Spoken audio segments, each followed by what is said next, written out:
Қайырлы күн баршаңызға, құрметті көрермендер. Бүгін сіздермен Корея халқының пиансе, яғни пигоди тағамының рецептімен бөлісіп жасап көрсетемін. Пигодиіміз осындай ерекше тәсілмен түйіледі. Сол себепті видеоны өткізіп жібермей, соңына дейін қараңыздар. Каналыма тіркеліп, лайк басып, комментария жазып, каналымның дамуына өз үлестеріңізді қосып кетсеңіздер. Қажетті заттардың барлығының мөлшерін видеоның астына жазып қалдырдым. 500 мл суымызға 1 ас қасық тұзды салып араластырамыз.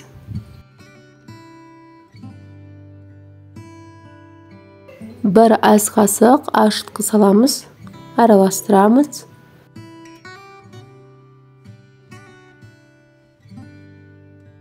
Бір килограмм ұнымыздың үстінен осы араласпаны құямыз. 50 грамм сұйық май құямыз. Қолымыздың көмегімен жақсылап араластырып, қамыры болғанға дейін иілейміз.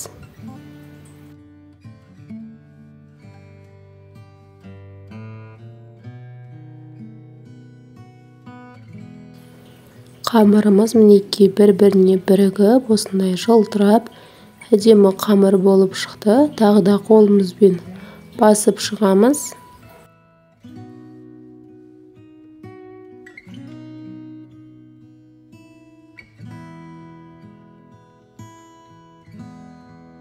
Осындай 4-1 формаға келтіріп, ыдысымызға салып, бетіне кішкене сұйық май жағып, пакет жауып, ашғанға дейін 1,5-2 сағатқа жылы жерге қойып қоямыз.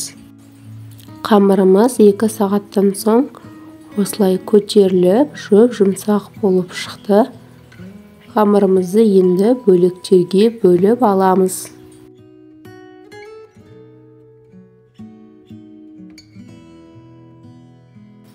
Бөлген бөліктеріміздің барлығына осындай домалақ шариктар жасап аламыз.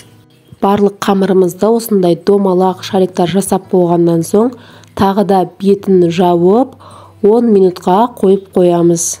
Сонда біздің кішкентай домалақтарымыз тағы да кішкене көтеріліп, әдемі болып шығады.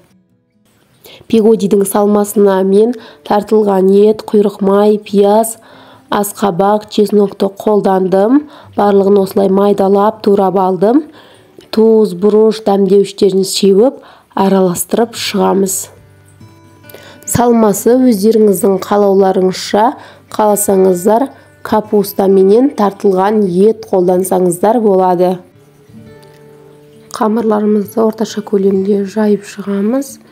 2 ас қасық салмасын салып, мінекей бір шетінен ұстап, осылай жібермей, ақырына дейін осылай айналдырып түйіп шығамыз.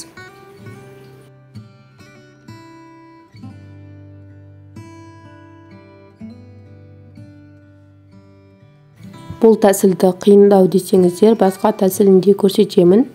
Қамырымызды алып, 2 ас қасық салмамызды саламыз.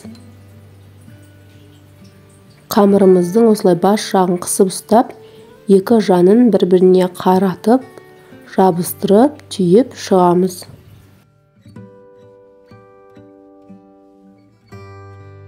Мінекей бізде осындай әдемі болып өріліп шықты. Егер де сіздер болайды түйе алмаймын десеңіздер, жай ғана қамырымызды 2 жағын бір-біріне жабыстырып, түйіп шықсаңыздар да болады. Негізі бұл тәсілмен түйу оңай. Қайта-қайта түйе берсеңіздер, қолдарыңыз үйреніп кетеді. Сонда пигодиларыңызда әдемі болып шығады. Видеоны мұқият қарасаңыздар, түйілген тәсілі толық көрсетілген. Мінекей біздің пигодиларымыз осындай әдемі болып барлығын түйіп алдым. Көріп тұрғандарыңыздай мен пигодиді 2 тәсілмен түйдім. 2 тәсілді әдемі болып шығады. Мантаваркамыздың суы міндетті түрде қайнап тұрған болу керек.